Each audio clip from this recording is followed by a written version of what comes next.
Good morning or afternoon, everyone. My name is Mariela Salinas, and I am a marketing specialist here at Educate 360. Welcome to today's webinar, Diving Deeper with Meaningful Connections, presented by Educate 360's very own Head of Leadership Growth, Dr. Jay Pugh. We are in Zoom for today's session, and we will be sharing a copy of this recording with you in an email after the webinar. We do encourage participation throughout the webinar, so please use the chat or the Q&A option for our short Q&A after the presentation. Educate 360 is so excited to present this webinar today. So without further ado, I will hand it over to you, Dr. J. Thank you so much. I appreciate it, Mariella. And I want to welcome everybody to Diving Deeper with Meaningful Connections. As Mariella mentioned, I'm our head of leadership growth with Educate 360. And I've been in this space for almost a decade now in the L&D space. I've actually been a leader myself for about 10 years. I've been in the teaching and training space for about 17 years now. This topic for me is a little bit more personal because this is an area of focus I've spent a lot of years in specializing the way we truly engage others in dialogue. And so I'm really excited to sort of hop right in with you, to dive in and to really spend a little time in the connectivity and how we engage people a little bit more critically. And so I want to start by kicking off a little bit and gaining a little bit of an understanding here. How do you currently make sure that every dialogue you have is engaging? What are some strategies you use? What are some go-tos you use? If you can, go ahead and share some responses in the chat. I'd be really interested to see how you currently prepare dialogues. What are some things that you do?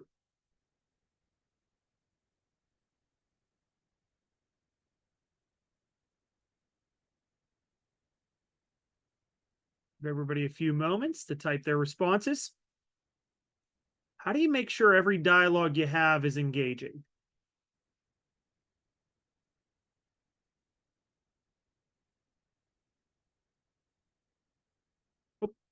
Getting a few coming to the hosts and panels. So I'm seeing agendas. Number one answer came in is agendas, researching topics beforehand. How many of us we focus solely on the content, right? We go into these meetings or we have dialogues or we try to communicate with others and we're more focused on task and content rather than really looking at what engagement looks like. And so I always like to have this as a brief dialogue to kick it off because as we go through this, one of the things we always find is that we really spend a lot of time when we prepare on the content. However, we really don't necessarily spend enough time on knowing how we are engaging to others and how we connect to audiences. And so I really like to make sure that when we're focusing on the way that we really build out our content or the way that we really focus on our dialogues, the big thing that I always like to emphasize is that content is the smallest cog in the wheel. Whenever I really focus on what it is that makes you engaging, I really want you to think of, man, when I have dialogue or if I present material or if I share information with others, what is it that I'm doing that's actually creating a lot of meaning? And so the other thing that I always pay attention to as well is what does my audience, how is my audience responding to it? How is my audience clicking to it? And I'm going to teach you a little bit of some nuances that we can bring to the fold today in the way that we communicate. So first things first, when we talk about engaging our audience, I want to spend a little time in the A side of the audience. Our first impressions, does anybody know how long it takes to create a great first impression? How long does it take to create a first great impression?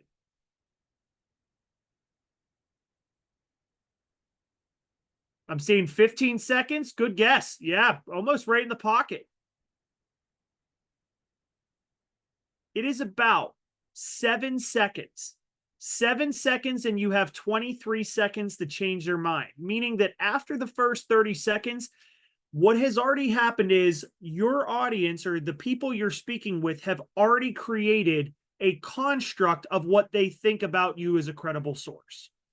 So your ability to really know yourself in the way you deliver a message and your ways to know what can I do to strategically engage my audience, those start to make a big difference in the way we plan out our dialogues, the way we plan out our communications.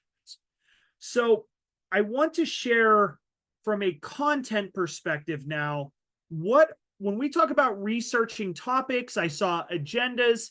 I always like to say, how do your agendas typically look when you're setting up to have a meeting? What's normally included with them? I want us to think about that for a second.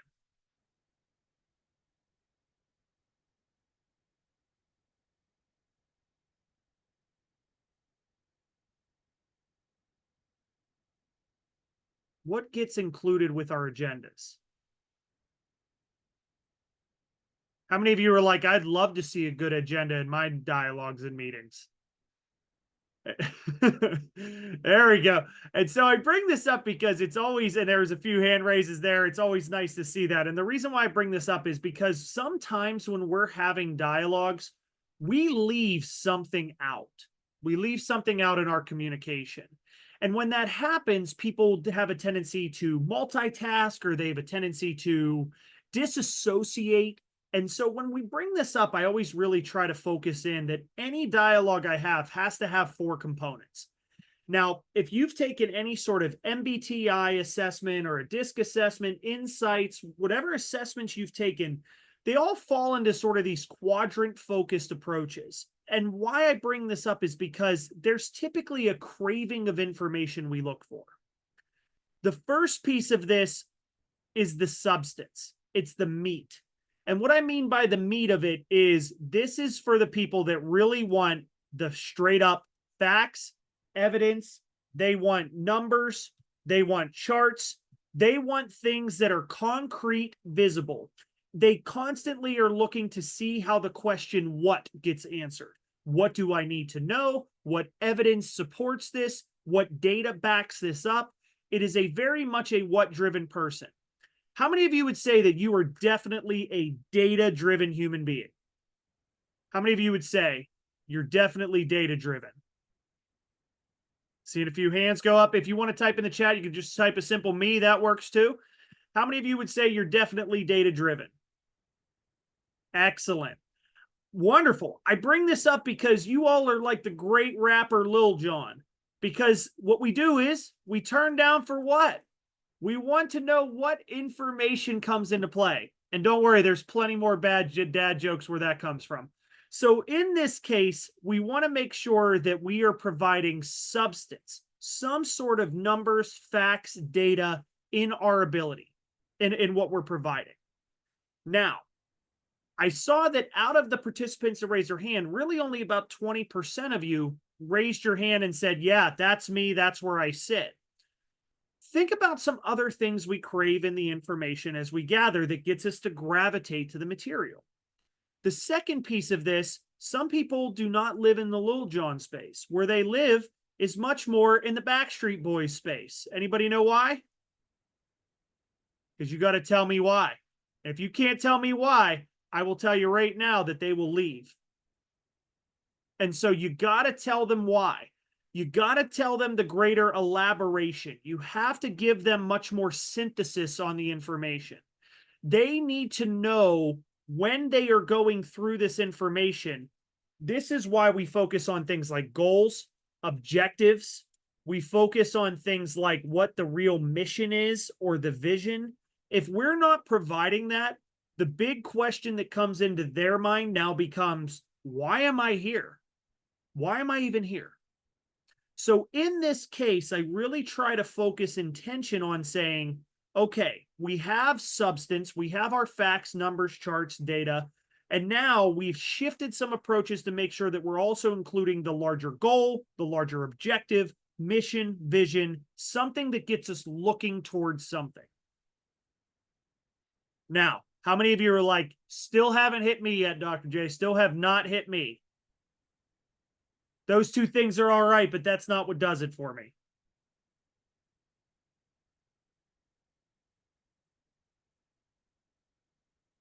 Seeing a couple hand raisers there. And here's where this is going to come in. The interesting thing that's going to come out of this is really understanding, okay, if we're not necessarily driven by the what, or we're not driven by the why, some people, they are basically the great Montel Jordan. Anybody know who the great Montel Jordan is? One hit wonder. Montel Jordan once so eloquently stated, "This is how we do it." And so when we go into that, they want to know, how do we get from point A to point B? They need to see process. They need to see plans. They need to see procedures. They need to see how we can move from one space to another. That's why relevance is so important. If they can't find the current relevance, they're not going to move. These are really important. And I'm not saying you have to provide all of these, all like facts, numbers, charts, goals, objectives, but having at least one of each keeps the audience's attention moving, keeps people's attention in motion. And lastly, there's a great rock band, as we all know, called The Who. And some people, it's not that they're in the meeting or a dialogue for the result, for the destination. They are in it for the journey itself. What matters to them is who. So they really want to include input. They really want to get input. They want to have dialogue. They want to have something that is going to make them feel good. And I don't mean make them feel good as if they're being selfish. They want everybody to feel good in the dialogue. They want to make sure people are comfortable with the dialogue. They want to make sure that we can apply this information. They want to make sure that there's something tangible and sticky for us to move. Otherwise, the journey was wasted. Now, as a brief little first activity, one of the things that I want to kind of get into is I want you to think of, as we look through these first four pieces, which of these four do you think you gravitate to the most? That it's like, man, that's right, Jason, don't stop believing, man. That's it. So in this case, which one of these do you think you sort of gravitate to as you're looking for meaningful information, or in your dialogues? What do you think you're looking for the most? Go ahead and type your responses in the chat. I'm really interested to see. Ah, okay.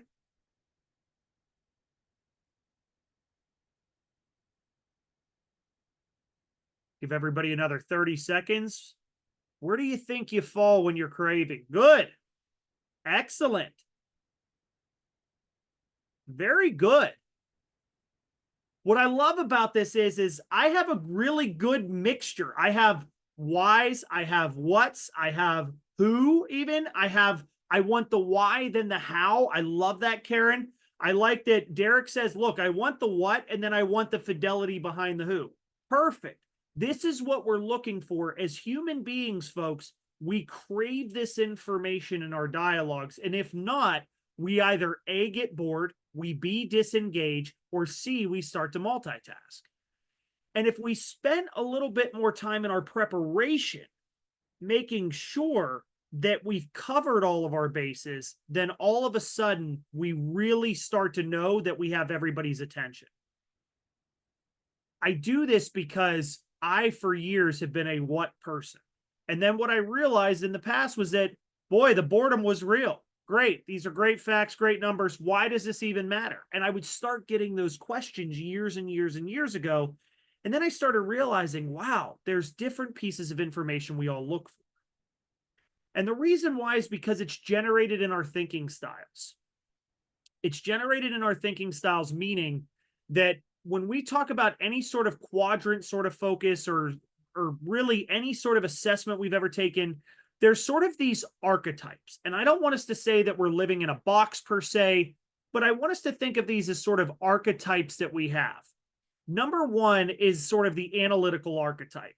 This on the disc wheel is driven much more in the D space. It's driven, which is dominant and direct. They typically live on the insight space in the red. And in Myers-Briggs, they live a little bit more as the analysts. And there's this sort of archetype that comes in. in this communication that says, I want the facts. I want logic. I don't want really emotion put into this. It is about the result. It is about the destination. Tell me what I need to know and let's move on. They value things like what they've already known. They value brevity. They don't like things to take longer than it should.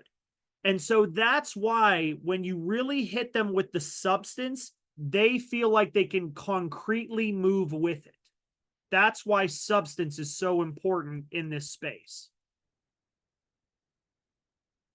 As we move over to the Y side, if you've ever taken any assessments or if you ever looked at personality traits, this is where the I side comes in.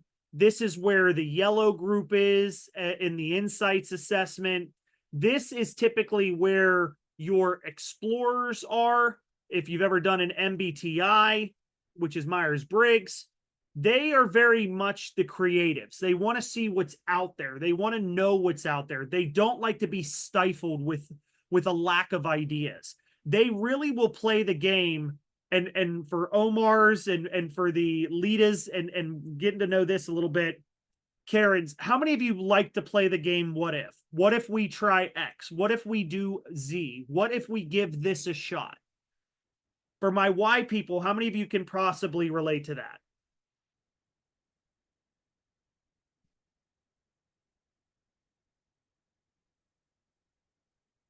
This is why this is big. Seeing hand raises and yeses come in. And the reason why I bring this up is because they look for what is big picture and in the future. It's not based on the past or what is already known.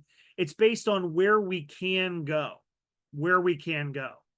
And I bring this up because I will tell you the person I report to is a huge conceptual person. She is very big in the conceptual space, very big picture, very looking down the road. And so for me, I live more in the analysis, the data, the results, the what we know now. And so I have to reshape a little bit of my communication for others. And that's why I like to bring this up, because sometimes we try to communicate the way that we think we would like to. That's not how it works when we're trying to create better connections. We can't use the golden rule. We have to use the platinum rule. Meaning, I'm not going to communicate with you the way I want to be communicated with. I'm going to communicate with you the way you want to be communicated with. The next thing that comes into play is the procedural. The procedural, this is typically on the disc wheel. This is going to be the C's, the conscientious ones. They like good compliance. They like good concreteness. They are typically the blues in the insights. They are typically sentinels in the Myers-Briggs space. And I bring this up because for them, they love the how. They really love the relevance, examples. And the reason why is because it gives them structure. It gives them reliability and things that can be repeatable. For my how folks, the biggest thing, and please forgive me if I'm wrong, and if not, you can say, get out of my head. But typically to people that are procedurally minded, what ends up happening is they don't like to do the same thing twice. They want to make sure that they have it correct the first time. If they don't have it correct, they're going to ask as many how questions as they need to get where they need to go. That's why the relevance side of things is really important. And lastly, you have, so that's why when we get into relevance is really important here. And then we also mentioned that in the conceptual, they like the greater elaboration. They like the ELAB. Now, the last one that comes into play is the interpersonal dialogue. And with interpersonal dialogue, they are much more driven in the S space in the disc wheel. They're typically more green-sided, if you will. And they are very much in the diplomatic space. They love to be good peacekeepers. They like to be very empathetic. They like to understand others. They place a high value on the relationship. So it's not about where we've been or where we're going. It's about how we get there together. Who are we impacting as we go? So for them, they share a lot more feelings-driven dialogue, which is why going as real world with them as possible is critical because they need to tangibly see and feel how it connects to others. So, regardless of whichever quadrant you have, what I'm going to teach you today that I think is a really important sort of exercise to go through is what we call our Foursquare. I build these for agendas and dialogues. I really try to make sure that anybody that ever attends meetings, or if I have one-on-ones, or if I have any sort of dialogue, I'm going to make sure that all four of these boxes are checked. I really try to make sure that I'm including something that is substance driven, something in there that is going to be data driven. Here's our numbers. Here's what we know. Here's what we did this month. Here's what we did the month before. Here's the trends. I try to provide something in that space. I don't stay there. I tell them and I ask them how this can be greater in the bigger picture. Why do we think this information is relevant? Why do we think this is important? Why can this make a bigger difference to who we help? So I go through some elaboration and I have them go through elaboration with me. I make sure that every agenda has a 1, 2, and 3. There is nothing how people love more than numbered steps. How do we get from point A to point B? What is first? What is second? What is third? I try to give a chronological dialogue when I move there for my how folks. The other thing that I like to do is I like to typically with real world question application, I try to ask them before we dive in any dialogue, what's a takeaway that you will find out of this? I want you to look for something you can have a takeaway and move with. Now, I will ask you all this question right now. We've learned something so far. We've learned about the CYA model, which is knowing your content, knowing yourself, and knowing your audience. We've talked about the 4 different areas of the Foursquare. What's one thing you've learned in the first 20 minutes that you found to be like, I might want to focus a little bit more here, or I might use this as more of a template, or I might use X moving forward? What's one thing that stood out to you as a takeaway so far? I'm going to give everybody a couple of moments. I like to make these interactive. What's one thing you've learned so far that you're like, I need to bring in X a little bit more? Or I need to understand that these all tie to other things. Or, you know what, with the Foursquare, I maybe am not spending as much time with myself in the delivery as much as I could be, or I need to read my audience a little bit more. It's one thing that stood out to you so far. Oop. Give everybody a moment to type responses. What's one thing that stood out to you so far?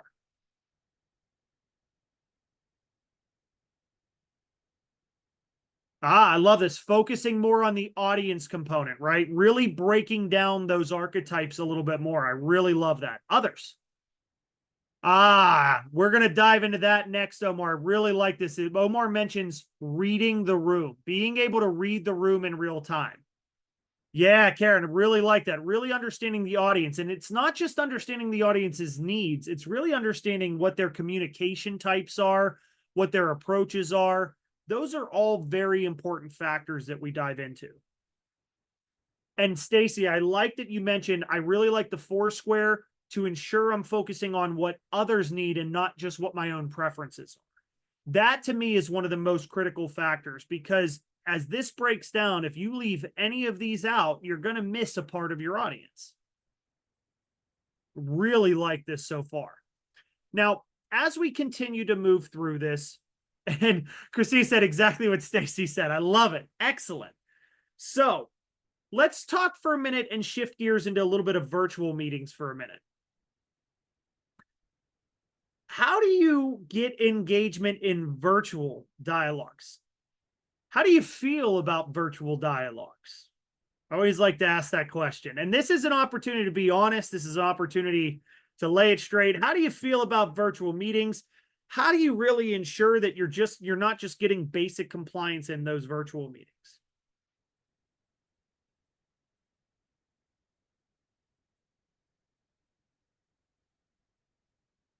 Are they truly engaged? Are they truly engaged? How can you tell?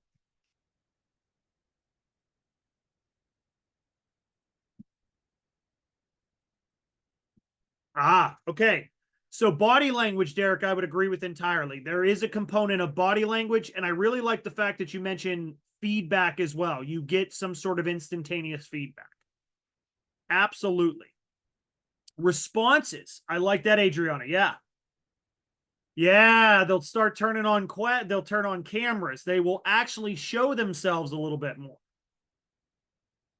These are all key indicators. What we're talking about in this space is there's a course I focus attention on called Mastering Meaningful Engagement. And in this course, there's 3 different layers of the way that you can really tell what level people are at with you. The first level, which is a surface level, gets into what we call captivation. We're going to explain all 3 of these. The second one that we get into is a space known as clarity. The last one that we get into is a space of actual connection. So that's why whenever I bring up and say, boy, how do we dive deeper in our meaningful connections? That's what I want us to start spending time with and really gaining a little bit more clear understanding. How can I really start to create better connectivity with others? How can I start to go deeper and deeper and deeper with them to make those meaningful connections? So as we go through, the first thing that I like to get into is when we talk about things like body language, we talk about eye contact, we talk about maybe a timeliness of responses. What that really is the art of captivation. This is where people will give you what they call their invested attention. So that's a big thing where I like to say all 3 of these demonstrate a level of investment. When we talk about captivation, what that is invested attention. They're giving you their invested attention. So here's the thing with a webinar. I can't quite see you all, but I'm paying attention to response times. I pay attention to sort of a little bit of the quality of response. I pay attention to the hand raisers. Those are things that I try to do in the virtual meeting to see how captivated they are, how captivated people are as a whole. In my dialogues, what I look for is on camera, the reading of behavior. And so I really try to bring in sort of these nuances of reading their facial expressions, reading the where their eyes are sort of gravitating to, whether it's gravitating the screen. Adriana, I really like the idea of polls, right? When we have polls, those are things that we can do too. I like to make the chat a little bit more conscientious. And the reason why is because people naturally gravitate to just typing quick responses with the sort of evolving approach of Teams or Slack. So I try to really incorporate chat to make it more conversation. That is the art of captivation on a surface level. And I'll tell you that as we go deeper and deeper, you'll start to see that, man, there's a little bit of a different space of this because I'm going to test response time for a moment. And if you've learned something cool today, do me a favor and just type yep or yes in the chat.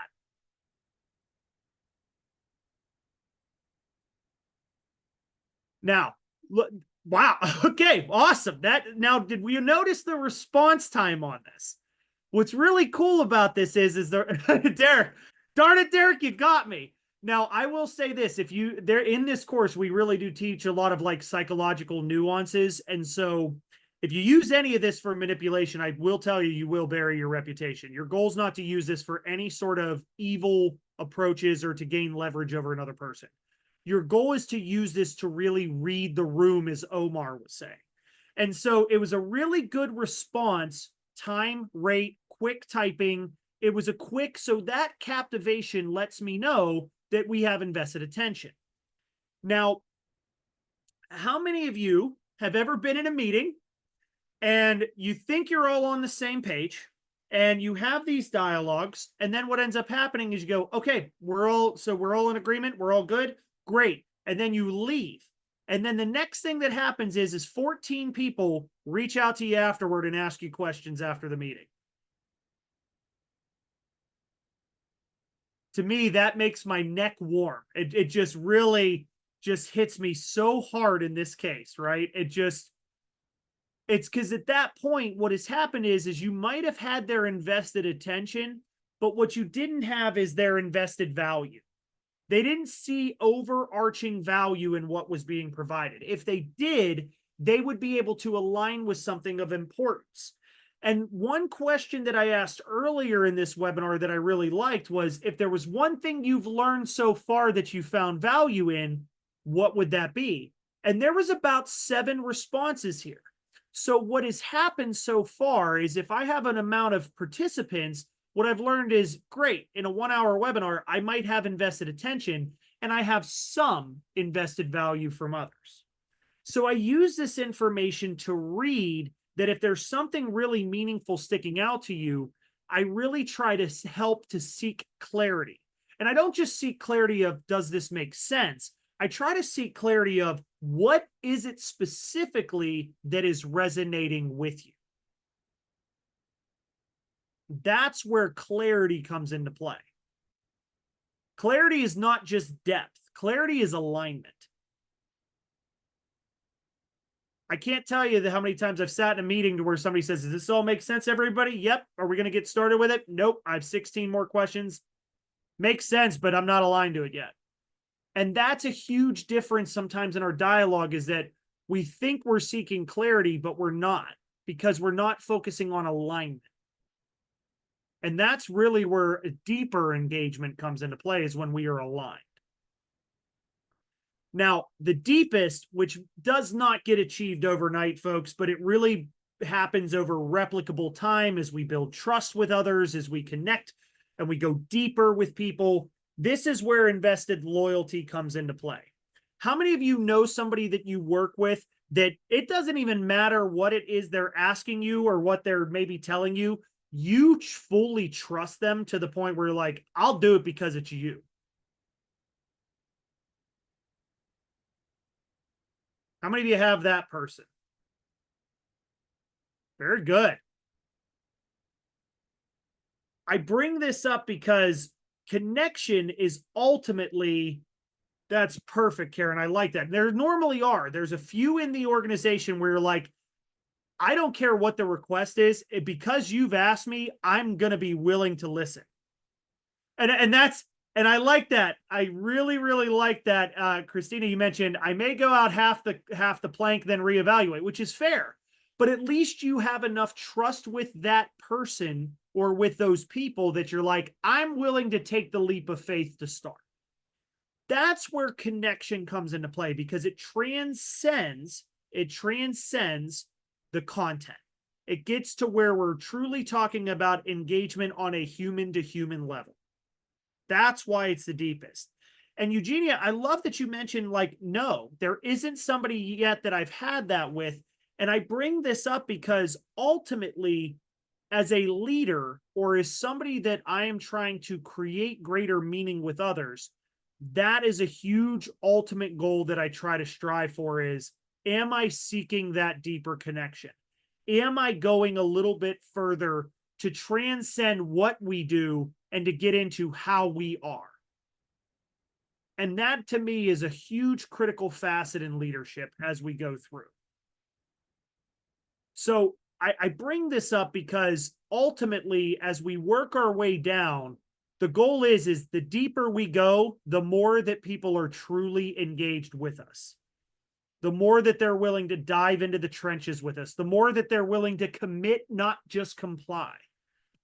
And that's really where ultimately we want to go. So as we go through, I really want to make sure that there's sort of this understanding from a captivation standpoint.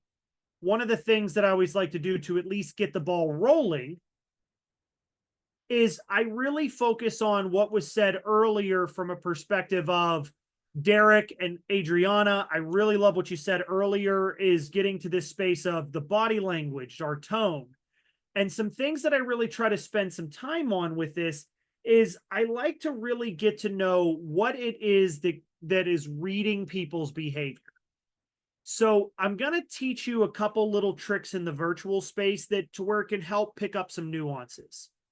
Now,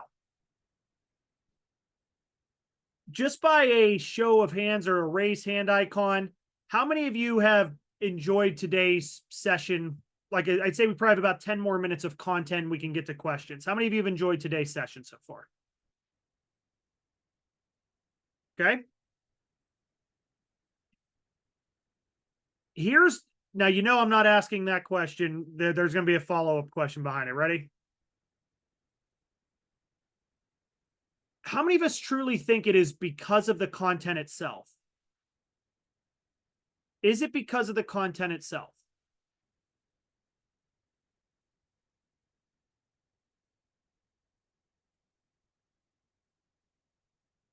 Think about why for a minute. It is good content. So this is and Stacy, good elaboration here, right? And this is where it's almost this mixture of the content alone does not create engagement. I will say that, and Karen, absolutely huge here. The content alone, I will say this until I'm blue in the face. The content alone does not create engagement. It is your ability to exhibit those nonverbals and verbals to get greater buy-in from other individuals. It is in your delivery. It is in your style. It is in your ability to demonstrate transparency. It is in your approach, and it is in the tone. And so I like to bring this up because there are some tips, tricks, and techniques that you can use authentically without manipulation to enhance those things. And I'd love to teach you a few. So the first thing I like to get into when it comes to the nonverbal side of things on a tone side, I always say that the Mehrabian rule, and there is a Mehrabian myth that, it's not 73855. It's really much more about just what it is we take out. And the strongest majority is how we show it. So 7% of what we reveal to others is the actual words that are stated. That's why, and I've been married 15 years, I will tell you that. And out of those 15 years, I've heard this statement of there's typically two types of people in a marriage. There's the person A that says, all I said was, and then there's person B that says, it's not what you said, it's how you said it. And both are very true. Both are so true here. And that's why I bring this up, is because your ability to demonstrate a more meaningful tone in your delivery, in your style, and your ability to demonstrate it non-verbally creates so much more impact than just the content alone. So here are 5 things I'm going to give you for each. When we talk about tone, one of the first things I like to bring up is volume. Volume to me is extremely important. I bring up volume because I'm a typically loud person, but whenever I really try to drive points home, or if I'm really trying to demonstrate more meaningful empathy for others, I soften my register. I really do. And to me, that softening of a volume allows more power to come out. So being able to adjust your volume in dialogue is really critical. Along with volume is your intonation, right?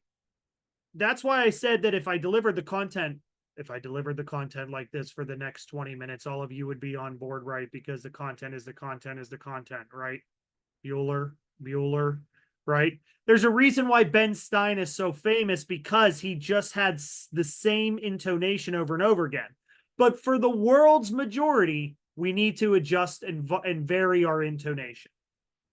Another thing that I like is cadence. I'm a big fan of cadence, rhythm. It's your ability to find where your pauses are. It's your ability to find where your spacing is, so that we're not getting caught up into the same ums or likes. It's your ability to find what your rhythm is that's comfortable, isn't too slow, but also isn't a speed speaker. So finding that cadence is a really important thing. This one's one of my favorites, and that is emphasis. I really pay attention to which words, which phrases I'm going to really drive home. I love to do that because then all of a sudden it gets people to perk up a little bit in that communication. So your ability to emphasize a key word once in a while is really important. My favorite one of all time, and I think some of you, and I always do this in webinars, and I think this is a perfect opportunity to do this in webinars. Does anybody notice that when I've asked a question, how much time do I leave before allowing you to respond?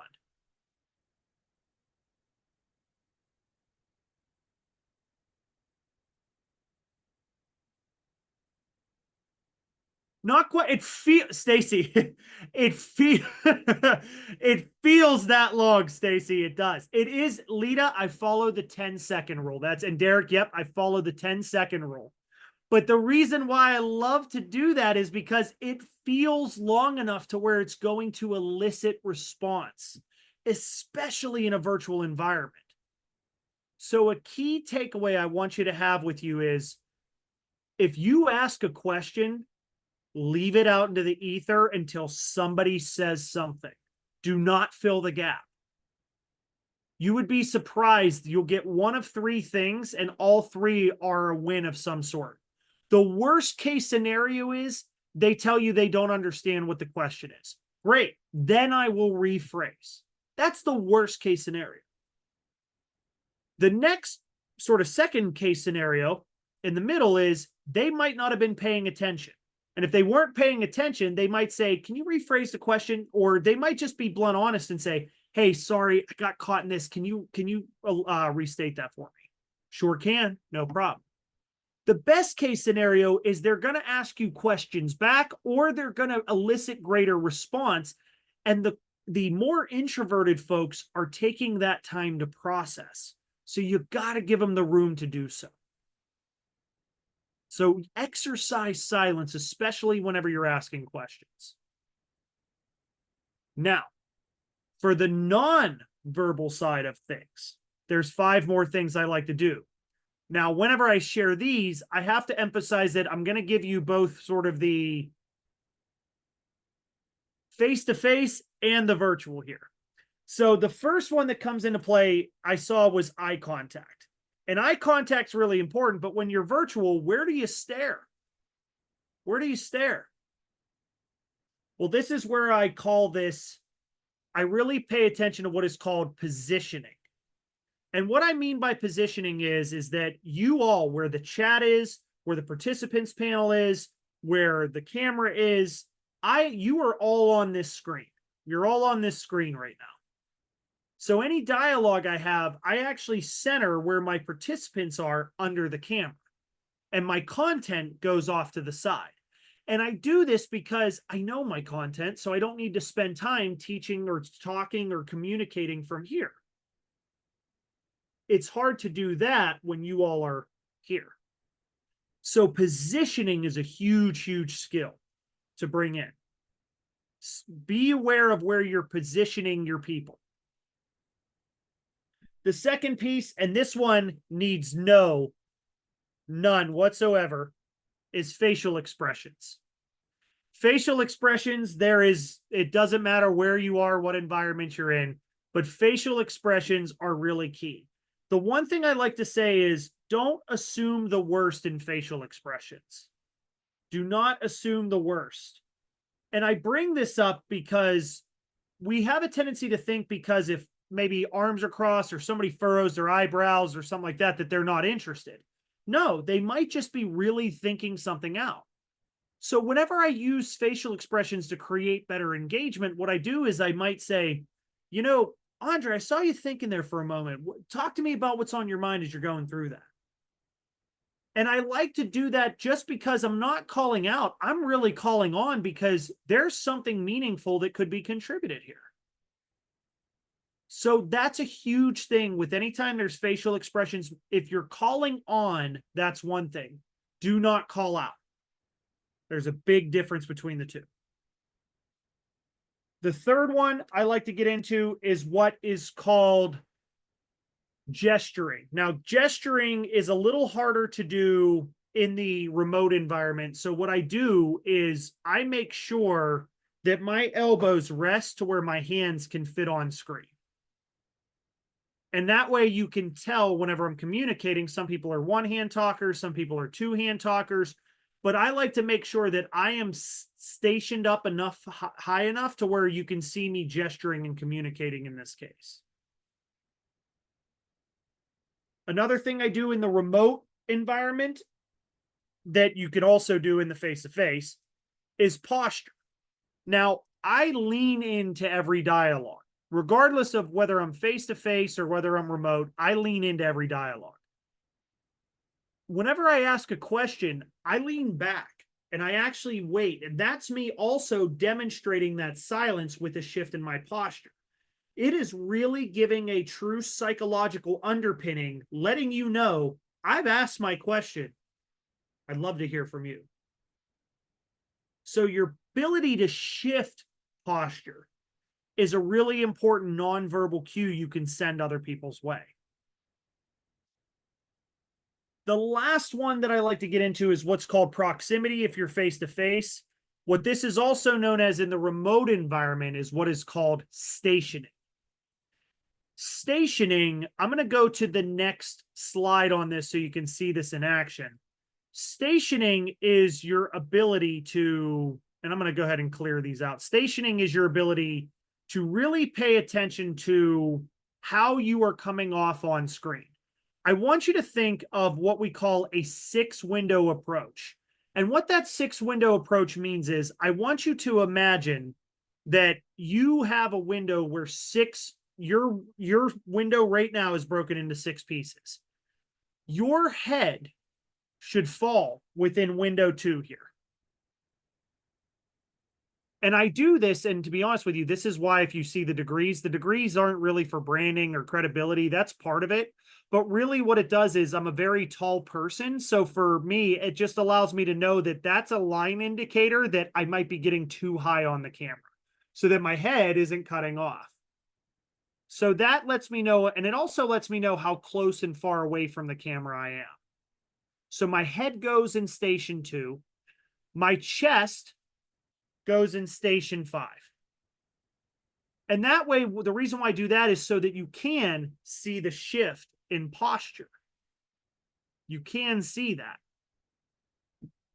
4 and 6 is where the hands are so that you can see the gesturing that goes into play. Typically 1 and 3, I would say ends up being one of 2 things. It either ends up being your space. It can be your space to where people will put something personal. They may put, I've seen people with like sports memorabilia, or they might have Star Wars stuff, or they might have pictures of family. But why I like stations 1 and 3 is because it allows people to see you as human. You want something in your background that's going to get them to see you as human. I will tell you that, having a college background has really been an important thing for me. I really am a firm believer in modern education. I am a huge believer in it. And for me, that's why I have the degrees, because that's important to me. So have something here to where they can you're allowing people into your world just a little bit. And Thomas, it is. You would think that we would spend a little bit more time, but what ended up happening post-COVID was we were thrust into environments, so we just had to make do with what we had. Now is a perfect time to reconnect if we're hitting this hybrid world, or if we're hitting this sort of, if we're still a fully remote world, we have to consider the way that communication looks to others. Pretty neat little exercise, folks. All right, here's the last thing of the day that I'm going to teach you. Here's a couple other things, little nuances. This is actually from Michael Wilkinson. Really love the stuff that he does. Number 1 is I always make sure that in any dialogue, I'm the first one on the call. And I do this because if I say your name before the meeting begins, you know that I know that you're there. There is no hiding. So I always try to be the first in the room, and it sets the tone that, hey, we're going to be talking to each other here. So I always try to be the first one on the call. The other thing that I do is I expect ground rules, but I never explicitly require them. Meaning, I never force a single soul to be on camera. But what I will do is I'll say, hey, it would be good to have cameras on for this one just because, and I play a little game called The Last Thing. The last thing I would ever want is a disconnect. The last thing I would ever want is for us to miscommunicate on something, or that I misread something, or that we weren't aligned on something. So I'm going to encourage the cameras. With microphones, I might bring up the fact and say, hey, can we do a quick mic check? I just want to make sure the mics are working. That's a subtle indication we're going to be using the mics. So you can expect ground rules without explicitly saying you need to be on. Another one is I love round robining. I love just throwing out questions in the middle of it just to keep the engagement rolling. I think sometimes we get too focused on just content alone that we don't ask for their understanding of the content. So we need to build in these opportunities. So I like to round robin and say, Michelle, what are your thoughts on this? Or Derek, you and I talked about this previously. I wanted to see what your thoughts were on this, and allow that dialogue to spur up. Brainstorms.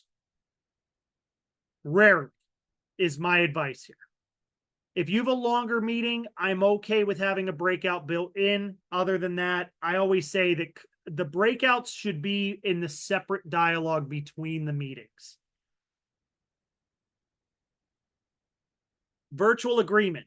Did anybody notice that and this is where Derek said, nice trick. Did anybody notice that you don't have to use polls? So this is the other thing too, is sometimes we use polls. I like polls. I think they're good. I try to find different ways to get engagement though. That's why I asked you, how many of you found something? Type a quick yes in the chat if you found value, or go ahead and hit the hand raiser if you do that. There are different ways to create close-ended polling agreements without having to just go to a poll. And lastly, I always screen share when appropriate. If I have something I'm sharing, great. That is when the screen share will happen. But I will tell you right now, and this is a perfect example to wrap up. If I am getting ready to wrap this all up, and I'm going to sort of the Q&A here, and I really want to thank you for being a part of this.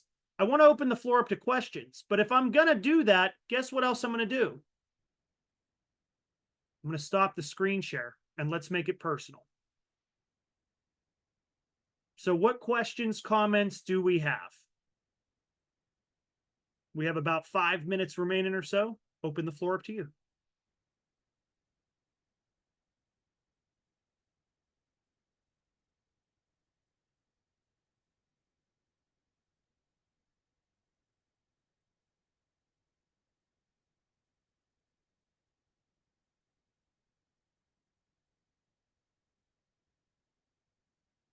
Give everybody a few moments to see if there's any responses.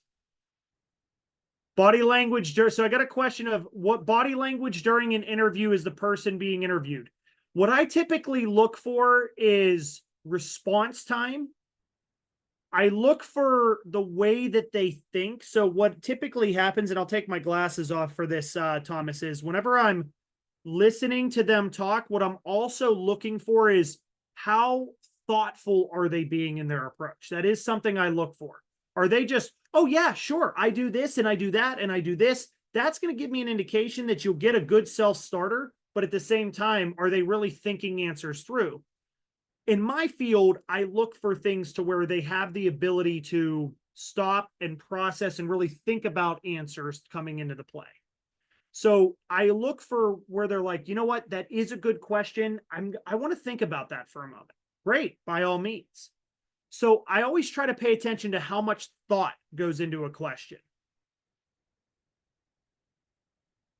And I am listening on that, yes. That's a great question. Thomas was asking about body language during the interview. Are we listening to the interviewer talk? We are. I'm paying attention to the response time, the amount of thought going into it. Other questions? Oh, any tips for when video isn't an option? We almost never use video conference. I started using vocal inflections. Do you have any other tricks? So if video is not going to be an option, what I typically try to do is I try to lean into that at times, Derek, and I will say, hey, I know that we're probably not going to be hopping on cameras for this.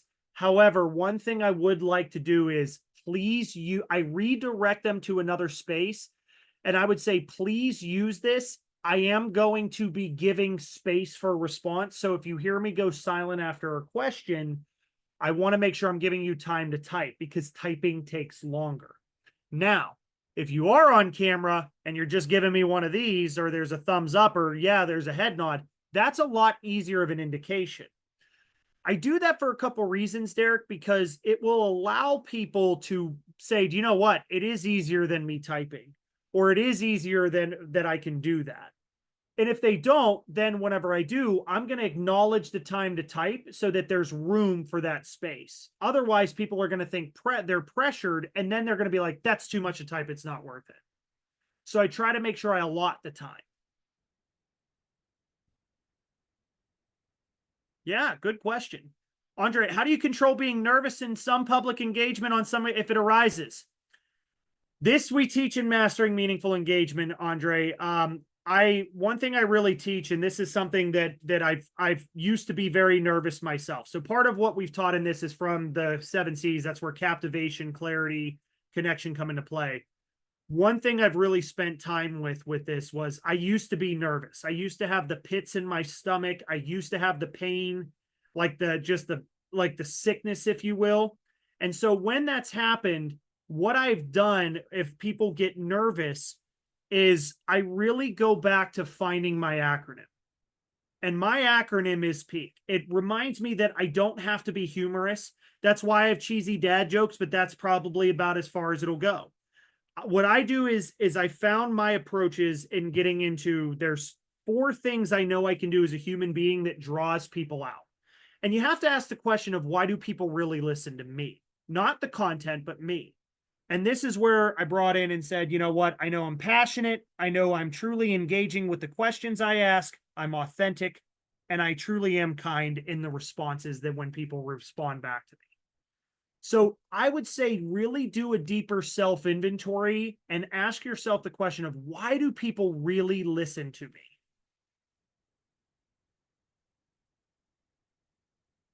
That will help regain that self confidence in the way you communicate.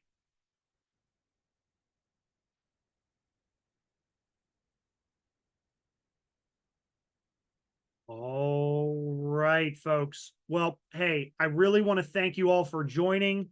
I want to thank you all for being a part of this. There will be an email that will go out to everybody that's attended. Thanking you for joining. This is recorded, so you will have access to the recording afterward. I would say please stay on for a 1-question survey after this. It's just really asking, like, hey, if there's an interest behind the topic, please make sure that we do that. I really want to make sure that we are as helpful as possible in our approaches. So truly from the bottom of my heart, thank you all so much for joining me on this, and I will see you next time.